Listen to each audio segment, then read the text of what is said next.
అవి 1990వ శతకం నాటి పాతకాలం రోజులు. నిండు పౌర్ణమి రాత్రి పిండారబోసినట్టుగా వెలుగును కురిపిస్తూ ఆకాశంలోని చంద్రుడు మెల్లగా తేలిపోతుంటే చంద్రుని చూసిన మబ్బులు అడ్డుకునేందుకు శ్రమించగా వాటికి దొరకకుండా మబ్బుల చాటు నుండి జారుకుని తన వెన్నెల కాంతిని భూమిపైన చల్లుకుంటూ పోతున్నాడు చంద్రుడు. ఒకవైపు పల్లెగాలి మృదువుగా నన్ను తాకుతుంటే నా మనసులో ఉన్నటువంటి అలసటంతా కూడా కరిగిపోతుంటే నేను ఒంటరిగా అర్ధరాత్రి వేళ పొలం గట్లపైన అడుగు వేస్తూ ముందుకు వెళ్తున్నాను. నా చుట్టూ నిశ్శబ్దం రాజ్యమేలుతుంది. ఇక అప్పుడప్పుడు పచ్చికలో దాగి ఉన్న కీచురాళ్ళ అరుపులు, దూరంగా వినిపిస్తున్న కప్పల బెకబెకలు ఇవి మాత్రమే ఆ నిశ్శబ్దాన్ని చెదరగొడుతున్నాయి. వరి పొలం నుండి వచ్చే తడి నేల యొక్క పరిమళం గాలిలో కలిసి నా మనసును ఎంతగానో పరవశింపజేస్తుంది. ఇక అలాంటి వాతావరణంలో మెల్లగా నడుచుకుంటూ వెళ్ళి కాసేపటికి చెరువు కట్టపైకి చేరుకున్నాను. చూస్తుంటే చెరువు నీళ్లల్లో వెన్నెల కిరణాలు వెండి చీరను కప్పినట్టుగా ఉన్నాయి. మెల్లగా వీచే ఆ చల్లని గాలికి నీటి అలలు చిన్న చిన్న వలయాలుగా కదులుతూ చంద్రుని యొక్క ప్రతిబింబాన్ని ఆడిస్తున్నట్టుగా ఉంది. దూరంగా చెరువు గట్టుపైన నిలిచి ఉన్నటువంటి రావి చెట్టు ఆ వెన్నెల కాంతిలో మెరిసిపోతూ నా చిన్ననాటి జ్ఞాపకాలను మళ్ళీ మళ్ళీ గుర్తుకు తెస్తుంది. ఇక ఒక్క క్షణం నా అడుగులు అక్కడే ఆగిపోయాయి. చల్లగాలికి చెట్ల కొమ్మలు మెల్లగా ఊగుతుంటే ఆ కొమ్మకు ఉన్నటువంటి ఎండుటాకులు గాలికి ఒక్కొక్కటిగా సవ్వడి చేస్తూ ప్రకృతి ఆలపిస్తున్నటువంటి ఒక మధుర గీతంలా వినిపిస్తుంది. ఆ పౌర్ణమి రాత్రి అక్కడి అందాలను చూస్తుంటే అర్ధరాత్రి వేళ కాలమే ఆగిపోయినట్టుగా అనిపిస్తుంది. ఒక్క క్షణం పాటు చల్లగాలి పీల్చుకుని కాళ్ళను అదిలిస్తూ చకచక ముందుకు అడుగులు వేసి చెరువు కట్టును దాటి ఎప్పుడో బ్రిటిష్ పాలకుల నాటి పాత భవనానికి దగ్గరగా చేరుకున్నాను. ఇక అదే ఆ కాలం నాటి రైల్వే స్టేషన్. పగలంతా కూడా జనంతో కిటకిటలాడుతుంది.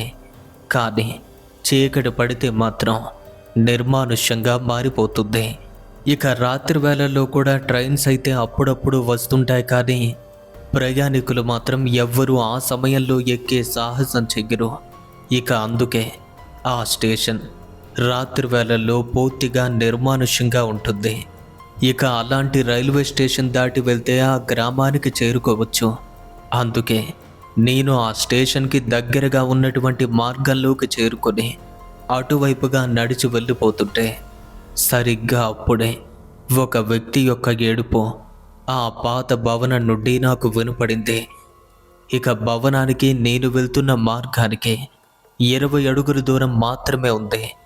ఇక ఆ రోదన నాకు మరింత క్లియర్గా వినపడేసరికి ఒక్కసారిగా వెనుతిరిగి చూశాను. అలా చూస్తే స్టేషన్లో ఎక్కడో ఒక మూల కేవలం ఒకే ఒక్క బల్బ్ మాత్రమే వెలుగుతుంది. ఇక ఆ వెలుగులో చూస్తే అక్కడ మనుషులెవ్వరూ కూడా కనిపించలేదు.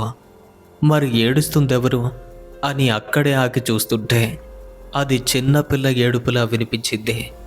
నాకేదో అనుమానంగా అనిపించింది. నేను పెద్దగా భయపడే టైప్ కూడా కాదు.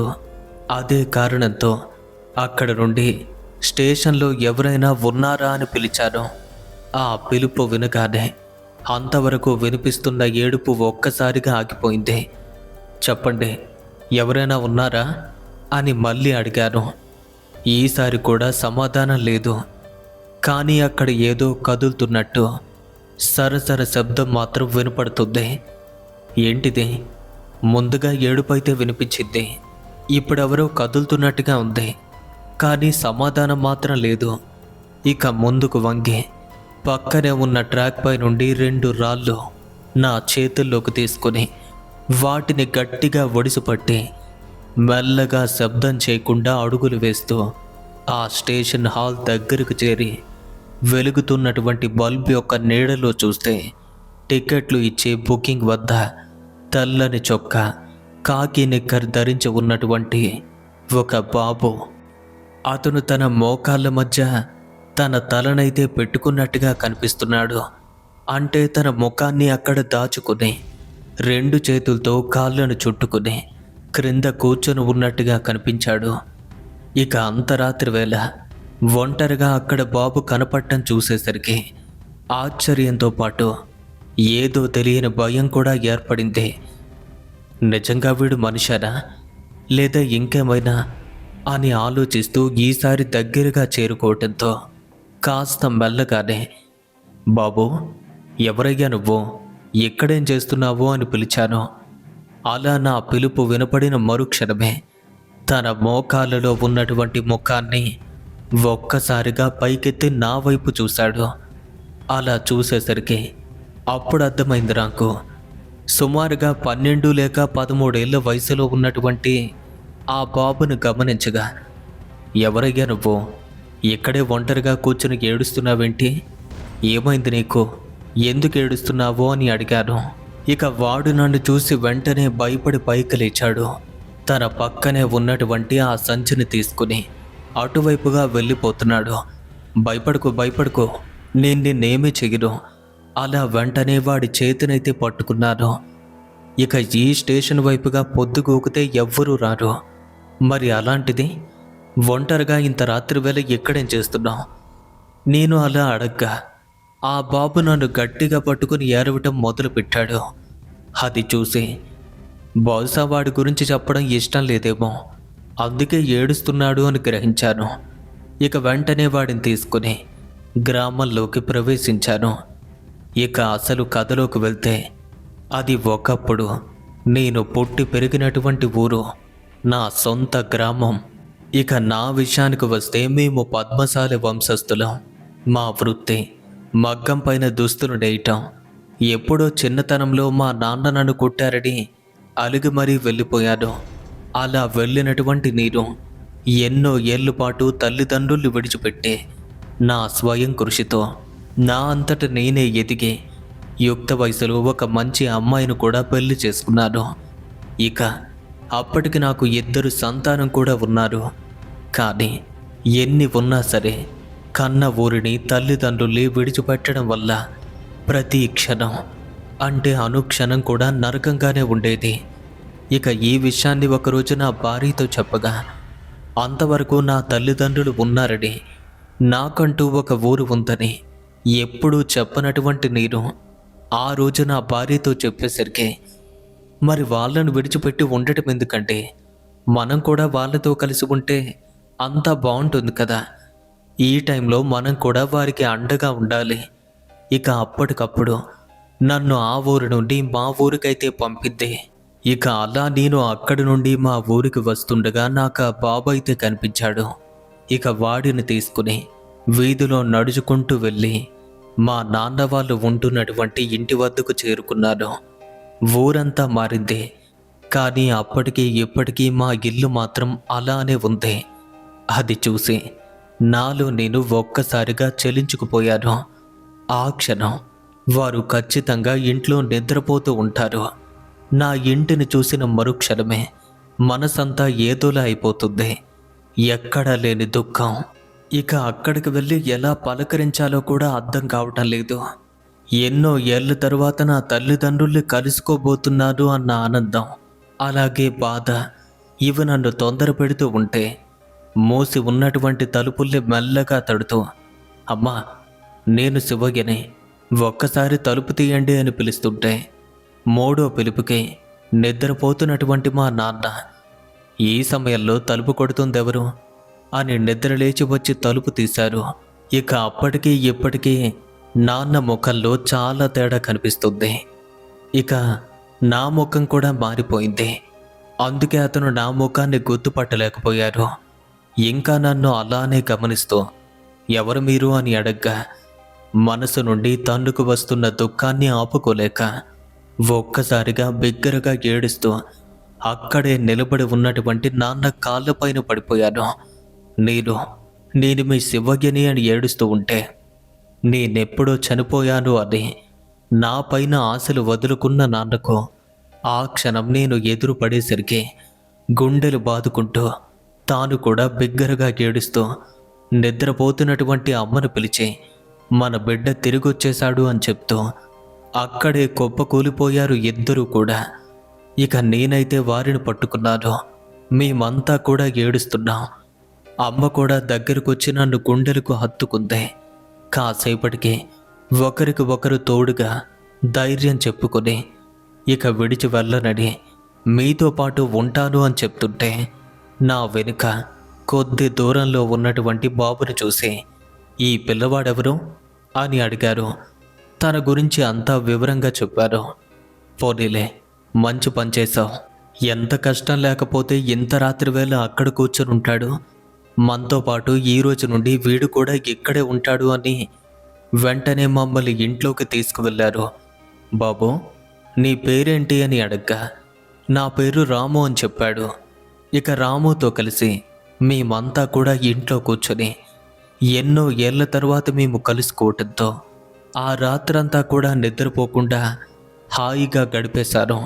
ఇక మరుసటి రోజు ఉదయాన్నే అమ్మా నాన్నలు పిలిచి నేనిప్పుడే ఊరికి వెళ్తున్నాను, మీ కోడల్ని పిల్లల్ని తీసుకువస్తాను అని చెప్పి ఆ బాబును వాళ్ళ వద్దే విడిచిపెట్టి వెంటనే అక్కడి నుండి పిల్లలు ఉంటున్నటువంటి ఊరికైతే చేరుకుని అప్పటికప్పుడు నా భార్య పిల్లల్ని తీసుకుని మరుసటి రోజుకల్లా నా సొంత గ్రామానికి వచ్చాను.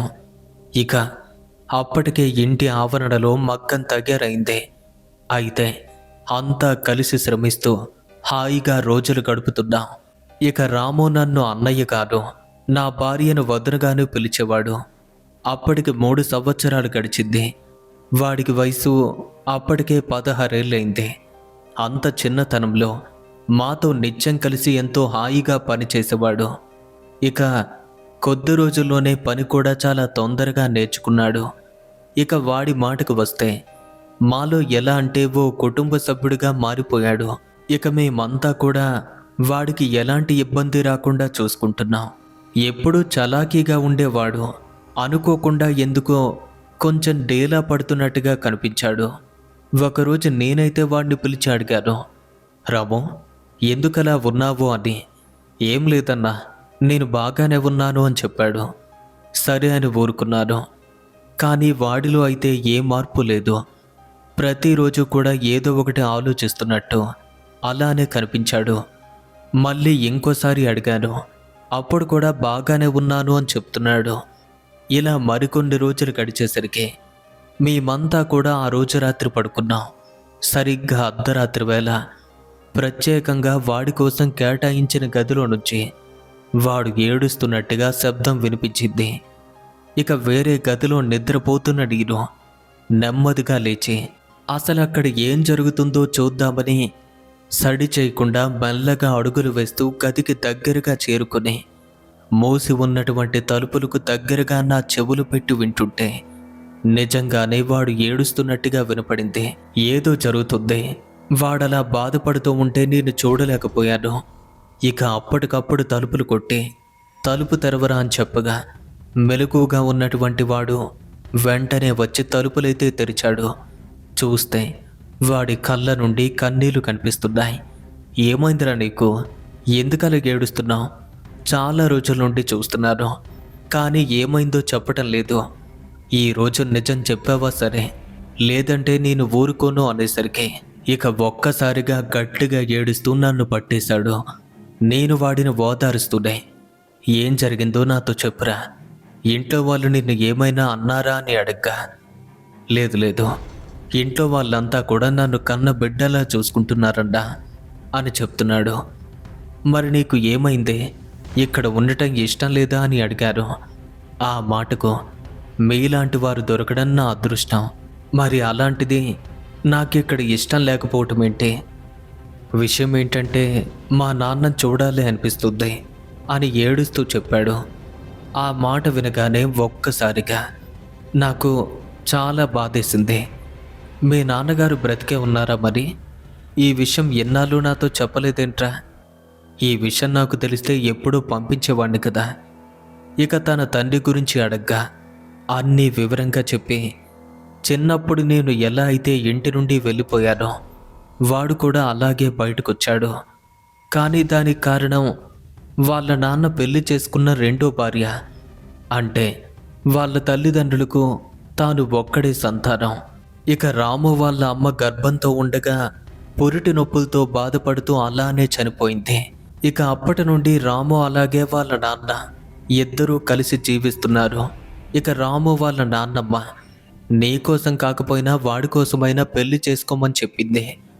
చేసుకోను అంటే బలవంతంగా ఒప్పించింది. ఇక అప్పటికి రాము వయసు 5 ఏళ్ళు. రెండో పెళ్లి చేసుకున్న తన భార్య రాముని కొద్ది రోజుల పాటు బాగానే చూసుకుంది. అలా 2 ఏళ్ళు గడిచేసరికి తాను కూడా గర్భవతి అయింది. సరిగ్గా అప్పుడే ఇంట్లో గొడవలు కూడా మొదలయ్యాయి. అయితే దానికి కారణం చిన్నపిల్లవాడిగా ఉన్నటువంటి రాము అని తెలిసింది. కానీ అల్లరి చేసుకుంటే పరువు పోతుంది అని గ్రహించి రాము వాళ్ళ నాన్న తన రెండో భార్య వద్ద లొంగిపోవటం మొదలుపెట్టాడు. ఇక అలా లొంగిపోవటంతోనే తన కొమ్ములొచ్చినట్టుగా అయింది. అప్పటి నుండి రాముని ఇబ్బంది పెట్టడం మొదలుపెట్టింది.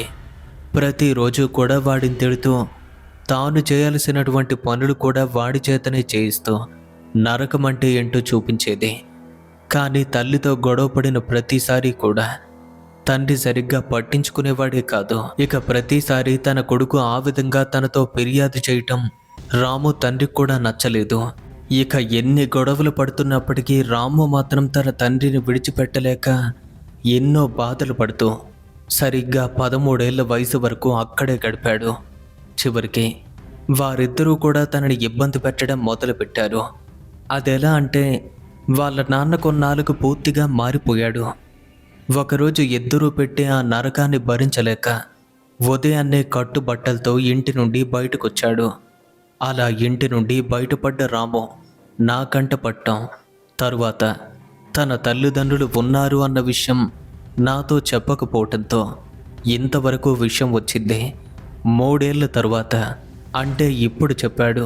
ఇక వెంటనే వాడికి ధైర్యం చెప్పి మరుసటి రోజే కొంచెం డబ్బులు అలాగే బట్టలు కూడా వాడి చేతికిచ్చి తీసుకెళ్ళి మీ నాన్నకివ్వు, నీకు ఉండాలనిపిస్తే ఉండు, లేదంటే నా దగ్గరికే వచ్చేసాయని చెప్పారు. ఇక వాడికి ధైర్యం చెప్పి మరుసటి రోజే కొంత డబ్బులు అలాగే కొత్త బట్టలు కూడా ఇచ్చి వీటిని తీసుకువెళ్ళి మీ నాన్నగారి చేతిలో పెట్టు, మళ్ళీ రావాలి అనిపిస్తే నా దగ్గరికి రా, లేదంటే అక్కడే ఉండు అని చెప్పారు. ఆ మాట వినగానే నేను నాన్న దగ్గర ఉండటం ఏంటన్నయ్యా, మీరే నా తల్లి తండ్రి, కేవలం తను నా కన్న తండ్రి మాత్రమే, తనపై ఉన్నటువంటి మమకారంతోనే వెళ్తున్నాడు తప్ప లేదంటే వెళ్ళేవాడినే కాదు అని ఏడ్చాడు. సరే తొందరగా వచ్చేసే అని చెప్పి నేనైతే పంపిస్తుంటే తనతో పాటు బట్టలు కూడా తీసుకువెళ్ళమని చెప్పాను. లేదన్నా ఉండాల్సిన పనేమీ లేదు, వెళ్తాను చూస్తాను వచ్చేస్తాను అని చెప్పాడు. కట్టు బట్టలతో తండ్రి వద్దకు వెళ్ళాడు. ఇక వాడు వెళ్ళి 1 రోజు అయింది. 2 రోజులు కూడా గడిచాయి. ఇక అప్పుడే నా భార్య నా దగ్గరికి వచ్చింది. ఏవండి, రాము బట్టలు తీసుకోకుండా వెళ్ళిపోయాడు, కట్టుబట్టలతో 2 రోజులుగా ఎలా ఉంటాడో ఏమో అని మాట్లాడింది. తన మాటలకు సమాధానమిస్తూ నాకు తెలిసి ఈరోజు ఇంచుమించుగా వచ్చేస్తాడు అనుకుంటున్నాను. అలా అనగా అయినా కనీసం ఒక జత బట్టలైనా తీసుకువెళ్తే బాగుండేది. అలా వాడి గురించి ఆలోచిస్తూ తన పని తాను చేసుకుంటుంది. ఇక అప్పటికి సరిగ్గా సాయంత్రం 7 గంటలవుతుంది. ఇంతలో మా ఊరి వ్యక్తి ఒక ఆయన మా ఇంటి వైపుగా పరిగెత్తుకు రావటం గమనించి ఏమైంది, ఏంటా కంగారు అనగా మీ రాము చనిపోయాడు అని చెప్పాడు. మా రాము చనిపోవటం ఏంటి, వాడు నిన్నే వాళ్ళ ఊరికెళ్ళాడు కదా, ఒకవేళ నువ్వు నాతో ఏమైనా పరిహాసం చేయటం లేదు కదా అని అడగ్గా, అయ్యో ఇలాంటి విషయాలు సరదాగా ఎవరైనా చెప్తారా, నిజంగానే చనిపోయాడు అనగా ఆ మాట విన్నటువంటి మాకు ఒక్కసారిగా మా గుండెలు పగిలినట్టయింది. నా భార్య అయితే అక్కడికక్కడే కుప్పకూలిపోయింది. ఇక నా కాళ్ళు చేతులు ఆడటం లేదు, ఏం జరుగుతుందో కూడా తెలియటం లేదు. మా అమ్మా నాన్న అయితే ఏడవటం మొదలుపెట్టారు. వాడు ఎలా చనిపోయాడో కూడా అడగలేకపోతున్నాం. ఇంతలో అతనే నోరు తెరిచి మన ఊరు స్టేషన్కి సాయంత్రం వచ్చే ట్రైన్ ఉంది కదా, అదే ట్రైన్ క్రింద పడి చనిపోయాడు అనేసరికి ఏం మాట్లాడారో కూడా తెలియలేదు. మా ఒళ్ళంతా కూడా వణికిపోతుంది. ఇక నిన్న వాళ్ళ ఊరికి వెళ్ళినటువంటి రాము ఈరోజే ట్రైన్ కింద పడి చనిపోవటం ఏంటి, ఏం జరిగిందే అని నెత్తి నోరు కొట్టుకుంటూ భగవంతుణ్ణి నిందిస్తూ ఏడుస్తుంటే ఇక అప్పటికే మా ఇరుగు పొరుగు వాళ్ళంతా కూడా వచ్చి నిజంగానే చనిపోయాడు అని చెప్తున్నారు. ఇక వెంటనే స్టేషన్కి వెళ్తామని నా భార్యతో చెప్తే తాను మాత్రం రాలేను అంటుంది. వాడిని శవంగా చూడలేను అని చెప్తుంది. అలా అంటే ఎలా కుదురుతుందో చెప్పు, మనం కూడా వెళ్ళాలి కదా అనగా వాడు నా కన్న కొడుకు కంటే ఎక్కువ. ఇక అలాంటి వాడు ట్రైన్ క్రింద పడి చనిపోతే చూసి ఎలా భరించగలను, లేదంటే నేను రాలేను అని అక్కడే కూర్చుని ఏడుస్తుంది. ఇక మా వీధిలో ఉంటున్నటువంటి మా అన్నయ్య వాళ్ళ కుటుంబంతో పాటు నేను, అమ్మ, నాన్న, వీధిలో వాళ్ళమంతా కూడా స్టేషన్కి అయితే వెళ్ళాం. ఇక అక్కడికి వెళ్ళి చూస్తే వాడి శవం మొక్కలు మొక్కలుగా విడిపోయింది. ఇక అప్పటికే రైల్వే పోలీసులు కూడా వచ్చి వాడి శవాన్నైతే పక్కకు జరిపారు. అది మా రాము డెడ్ బాడీ అనగా నా పేరు వివరాలు నమోదు చేసుకుని వాడి గురించి అన్ని వివరాలు రాసి హాస్పిటల్కి పోస్ట్ మార్టంకి తరలించారు. నేను అంత దుఃఖంలో ఉన్నప్పటికీ తన తండ్రికి ఆ విషయం తెలియజేయాలని మా ఊరిలో ఉన్నటువంటి 2 వ్యక్తులకి కొంచెం డబ్బులు ఇచ్చి ఆ ఊరికైతే కబురు పంపించాను. రాత్రి కావటంతో వాడి బాడీ అక్కడే ఉంది. మరుసటి రోజు 12 గంటలకు ఆ మృతదేహాన్ని మాకిచ్చారు. ఇక వాడి చావైతే మమ్మల్ని పూర్తిగా కలిచివేసింది. ఎప్పటికీ తీరని ఒక లోటుగా మారిపోయింది. ఇక నా భార్య తాలూకు పరిస్థితి మరింత దారుణంగా మారిపోయింది. తనతో పాటు నిత్యం ఆడుకునే నా పిల్లలు రాముని తలుచుకుంటూ ఏడుస్తున్నారు.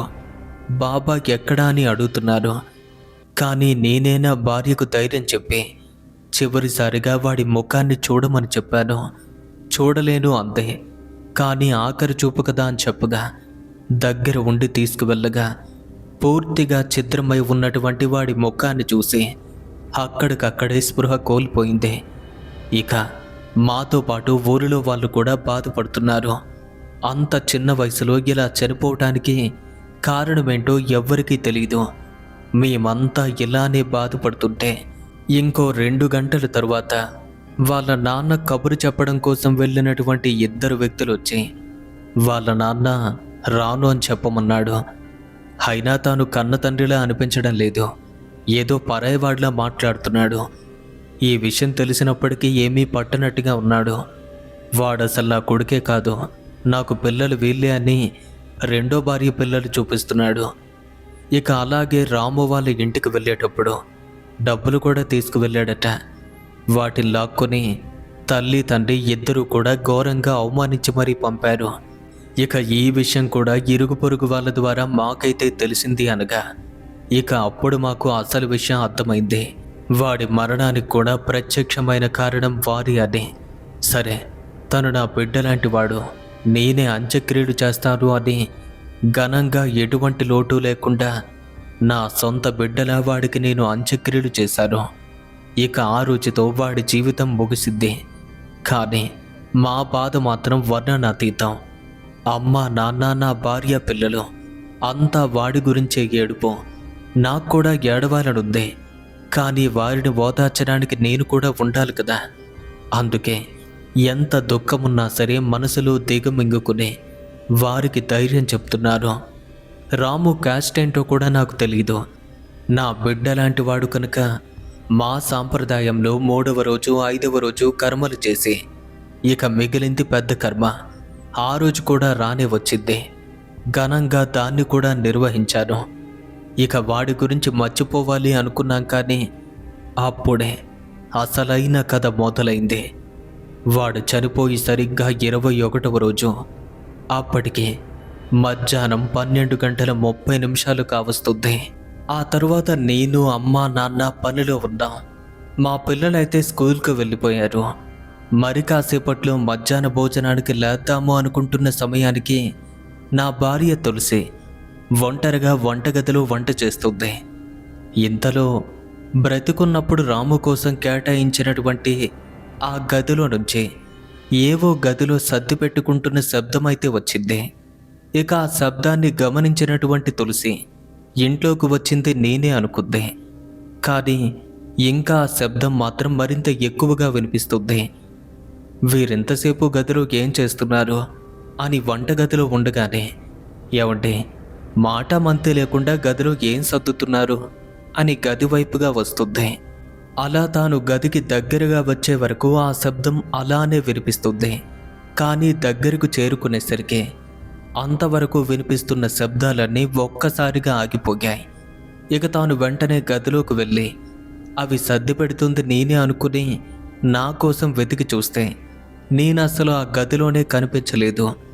ఇక ఆ గది మొత్తాన్ని కూడా గాలిస్తూ ఉంటే ఆ బీరువా పైన ఉన్నటువంటి బట్టలు పెట్టె అది తెరిచి ఉన్నట్టుగా కనపడింది. ఇక ఆ పెట్టె అయితే రామోది. అదే పెట్టెలో వాడు బట్టలు కూడా పెట్టుకునేవాడు. ఇక ఆ రోజు ఉదయమే పెట్టెలో ఉన్న బట్టలన్నీ చక్కగా సర్దిపెట్టి ఒకవేళ ఎవరైనా భిక్షగాళ్ళు వస్తే వాడి బట్టలు వారికి ఇద్దామో నాతో చెప్పి బీరువా పైన పెట్టింది తులసి. మరి ఆ టైంలో ఆ పెట్టె మూతను కూడా తాళం వేసి ఉంది. కానీ ఇప్పుడు చూస్తే బట్టలు పెట్టయితే తెరుచుకుని ఉంది. ఇక అంతవరకు ఆ గదిలో ఎవరో ఉన్నట్టుగా శబ్దాలు రావటం, దాంతోపాటు గదిలో ఒంటరిగా ఉన్న తులసికి కొంచెం ఎవరో ఉన్నట్టుగా భయంగా అనిపించింది. అంటే మనసంతా ఏదో ఆందోళనగా మారిపోయింది. ఇక అక్కడ ఒంటరిగా ఉండలేక ఇక వెంటనే తాను గది నుండి బయటకొచ్చి మా దగ్గరికి చేరుకుంది. అలా చేరుకోగానే, ఏమండి మీరింట్లోకేమైనా వచ్చారా అని అడిగింది. మేమెవరం కూడా రాలేదు, పనిలో ఉన్నాం, మరి కాసేపట్లో భోజనానికి వద్దామనుకుంటున్నామని చెప్పాను. మరి ఇంతవరకు ఆ గదిలో ఉన్నది ఎవరు? రాము బట్టలు పెట్టి తాలూకు మూత కూడా తెరిచిందెవరు? తన మాటలు వినగానే, ఏమైంది నీకు? ఈరోజు వాడు చనిపోయి 21 రోజులవుతుంది. ఒకవేళ వాడి గురించి ఆలోచిస్తూ ఉన్నావా ఏంటి? లేదంటే మేమంతా ఇక్కడే ఉంటే గదిలో ఇంకెవరుంటారు? నువ్వేదో అనవసరంగా భయపడుతున్నావు, ఇంకేం పట్టించుకోకో. ఇక బట్టలు పెట్టే అంటావా? ఒకవేళ ఎలుకల కోసం పిల్లి ఆ గదిలోకి వెళ్ళిందేమో. అలా వెళ్ళటంతో దాని మీద నుండి గెంతేటప్పుడు మూత అయితే తెరుచుకొని ఉండొచ్చు. ఆ మాత్రం దానికే ఎందుకలా భయపడుతున్నావు అనగా, మీరు చెప్పింది సరిగ్గానే ఉందండి, కానీ పిల్లి మాత్రం తాళం తెరవలేదు కదా అనగా, తులసి ఒకవేళ నువ్వేదైనా కంగారులో ఉండి తాళం వేయటం మర్చిపోయావేమో అనగా, అయినా అంత చిన్న విషయానికి ఇంతలా ఆలోచన ఎందుకు? మనసు పాడు చేసుకోకో. ఇక అప్పటికి మేం కూడా పని నుండి లేవటంతో తనతో పాటు లోపలికి వెళ్ళాం. మాకు వెంటనే భోజనం పెట్టిద్ది. ఆ తరువాత మేమంతా కూడా తింటున్నాం. తాను మళ్ళీ ఒకవేళ నేనే భ్రమపడ్డానేమో అనుకుంది. ఇక పెట్టె మూత వేసి తాళం కూడా వేసింది. ఇక ఆ రోజు ఆ విధంగా గడిచింది. ఇక మరుసటి రోజు ఆదివారం. పిల్లలు కూడా ఇంట్లోనే ఉన్నారు. వాళ్ళతో కలిసి సరదాగా టైంపాస్ చేస్తూ మా పనులు మేము పూర్తి చేసుకుంటున్నాం. అది సరిగ్గా రాత్రి 8 గంటల వేళ. పిల్లలు ఆటలాడుతూ పాడుతూ బాగా అలసిపోయారు. కొంచెం తొందరగా భోంచేసి ఇంటి మధ్య గదిలో చాప వేసి 2 పిల్లలు కూడా నిద్రపోయారు. ఇక మేం భోజనం చేసి ఇంకా పడుకుందాము అనే సమయానికి ఇంట్లో నేలపైన పడుకున్న పిల్లల్ని మంచం మీద వేయమని చెప్పింది తులసి. ఇక తాను చెప్పినట్టుగానే అలానే వారిని తీసి మంచం పైన వేయబోతుంటే ఇక అప్పుడే మా నాన్నగారైతే అడ్డుకుని, రే పిల్లలు బాగానే నిద్రపోతున్నారు కదా, మళ్ళీ తీసి మంచం పైన వేయటం ఎందుకు? కాసేపు పడుకోనిరా, ఒకవేళ మెలకు వచ్చింది అంటే వాళ్ళే మా దగ్గరకు వచ్చేస్తారు అని చెప్పడంతో ఇక వారిని అలాగే విడిచిపెట్టాను. ఇక వెలుతురు కోసం తులసి ఓ కిరోసిన్ దీపాన్ని వారి పక్కనే పెట్టిద్దే. ఇక తరువాత మేమంతా కూడా నిద్రకైతే ఉపక్రమించాం. అది సుమారుగా అర్ధరాత్రి వేళ. అప్పుడే నా వీపు పైన ఎవరో నన్ను కొడుతున్నట్టుగా అనిపించింది.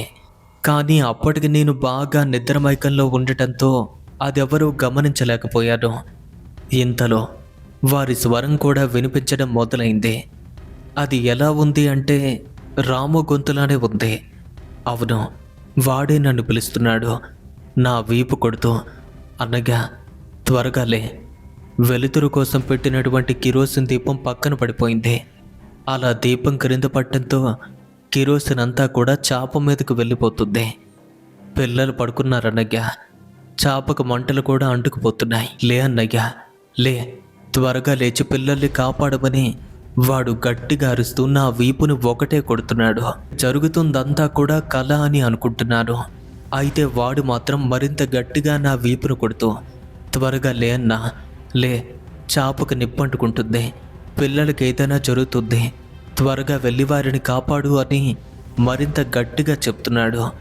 ఇక ఎంత పిలుస్తున్నా సరే నేను లేవలేకపోయేసరికి ఈసారి వాడు నా వీపు మీద కాకుండా నా చెంప పైన గట్టిగా ఒక్కటి కొట్టి చెంప చెల్లుమనిపించాడు. ఇక ఆ దెబ్బతో నాకు కళ్ళు పచ్చబడ్డాయి.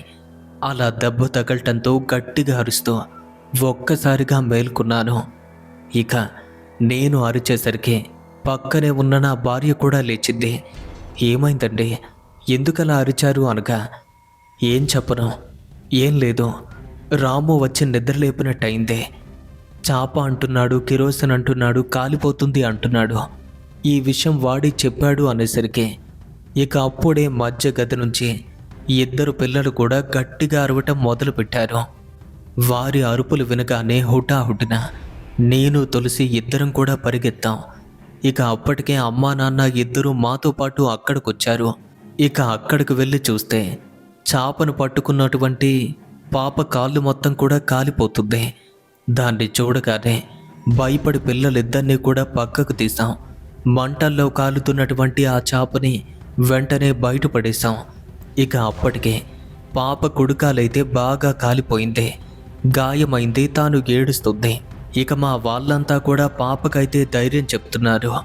కానీ నేను మాత్రం నిద్రలో నాకు కనిపించినటువంటి దృశ్యాన్ని తలుచుకొని అలానే నిశ్చేష్టుడినై నిలబడిపోయాను. ఇక అప్పుడే నా భార్య ముందుకొచ్చి, ఏమంటే ఇందాక రాము గురించి ఏదో చెప్పారు అనగా, ఇక అప్పుడు నిద్ర మైకంలో నేను అర్థం చేసుకోలేకపోయాను. అసలు ఏం జరిగిందో ఇప్పుడు చెప్పండి అనగా, నిద్రపోతున్నటువంటి నన్ను రాము తట్టి లేపినట్టయింది.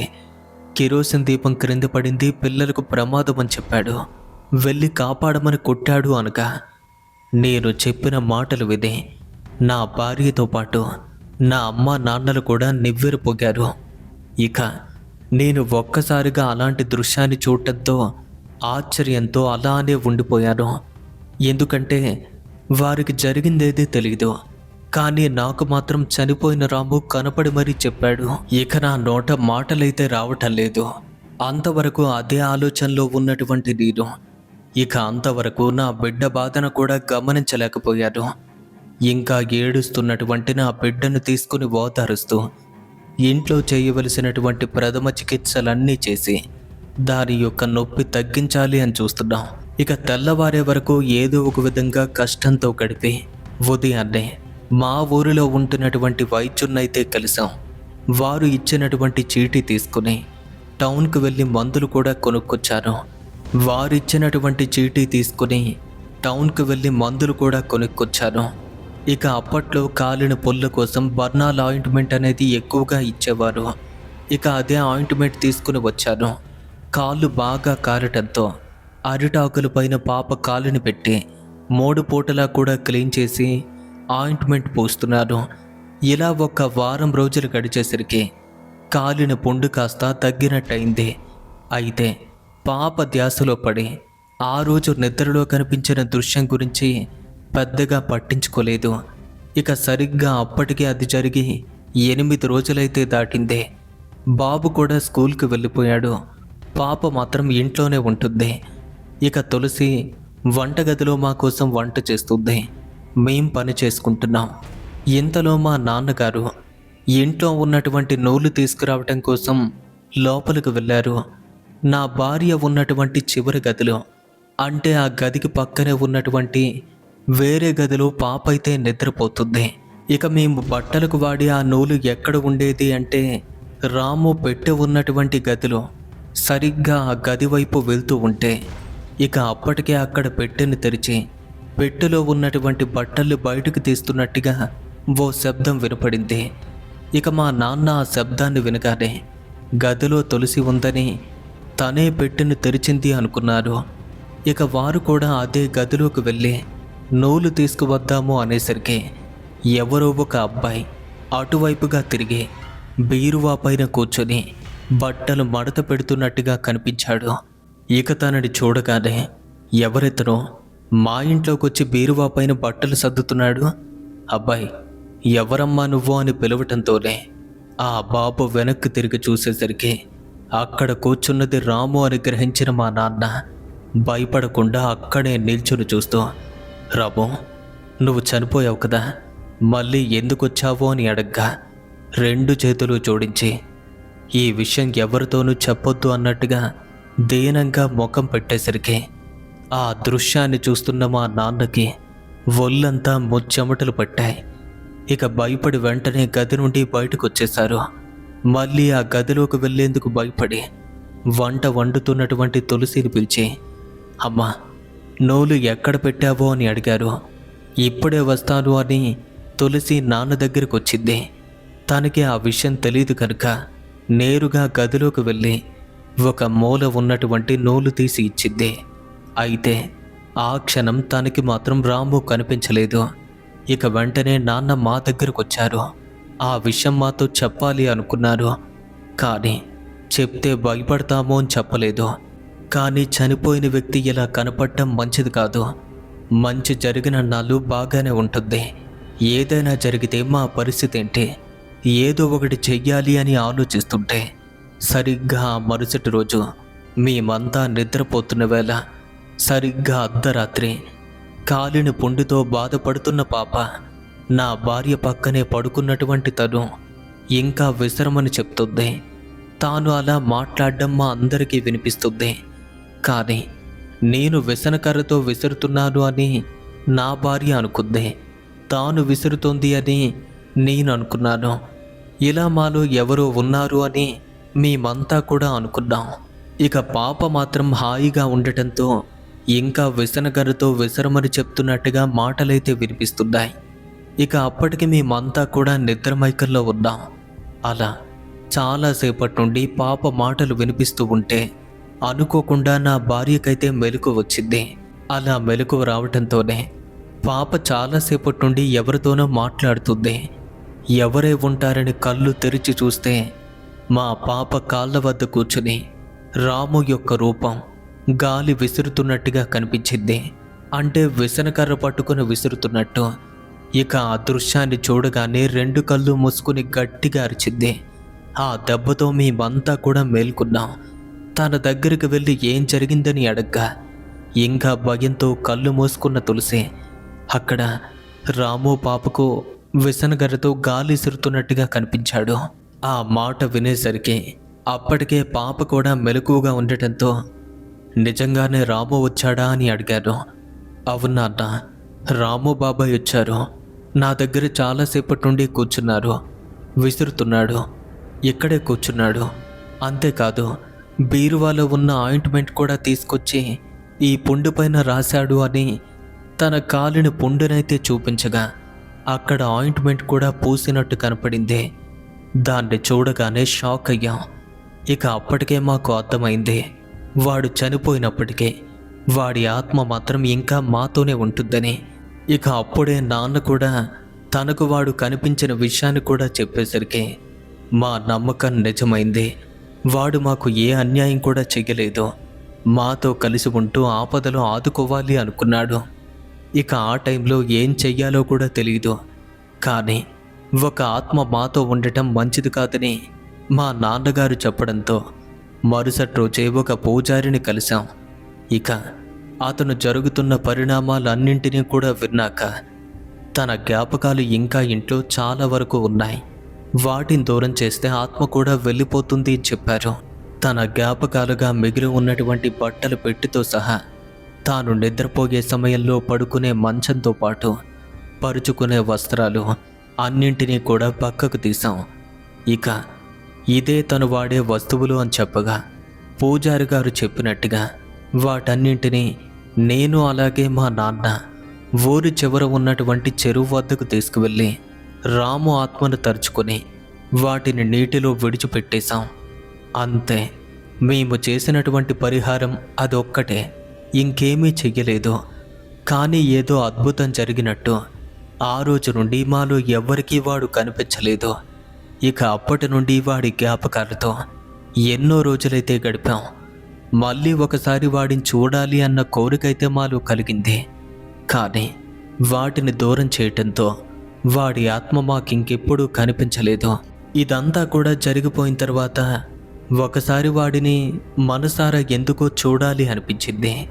కానీ మేము ఎంత తాపత్రయపడ్డా సరే వాడు మాత్రం మాలో ఎవ్వరికీ కనిపించలేదు. కనీసం కల్లో కూడా రాలేదు. ఫ్రెండ్స్, ఈ సంఘటన మీకు ఎలా అనిపించిందో కామెంట్స్ రూపంలో తప్పకుండా తెలియచేయండి. అలాగే ఈ కథ కనుక మీకు నచ్చినట్టయితే మా కోసం వీడియోని లైక్ చేయండి, మీ స్నేహితులతో షేర్ చేయండి. ఇలాంటి మరిన్ని యథార్థ సంఘటనలు, భయపెట్టే కథలు, హృదయాన్ని కదిలించే సంఘటనల కోసం ఇప్పుడే మన ఛానల్ను సబ్స్క్రైబ్ చేసుకుని పక్కనే ఉన్న బెల్ ఐకాన్ని యాక్టివ్ చేసి ఆన్లో పెట్టుకోండి. మీ జీవితంలో కూడా ఇలాంటి వింత అనుభవాలు, మరుపురాని భయంకర సంఘటనలు ఏవైనా జరిగి ఉంటే వాటిని మాతో పాటు పంచుకోండి. మన యొక్క ఇన్స్టాగ్రామ్ పేజీకి మీ కథను మెసేజ్ చేయండి. మీ పేరు అవసరమైతే గోప్యంగా ఉంచబడుతుంది. ఇన్స్టాగ్రామ్ లింక్ అనేది క్రింద ఉన్న డిస్క్రిప్షన్లో ఉంది. మీరు ఇలాగే మమ్మల్ని ప్రోత్సహిస్తూ ఉంటే ప్రతిరోజు సాయంకాలం సమయంలో సరికొత్త సంఘటనతో మీ ముందుకు వస్తూనే ఉంటాం. మరో కథలో మళ్ళీ కలుద్దాం. అంతవరకు సెలవు.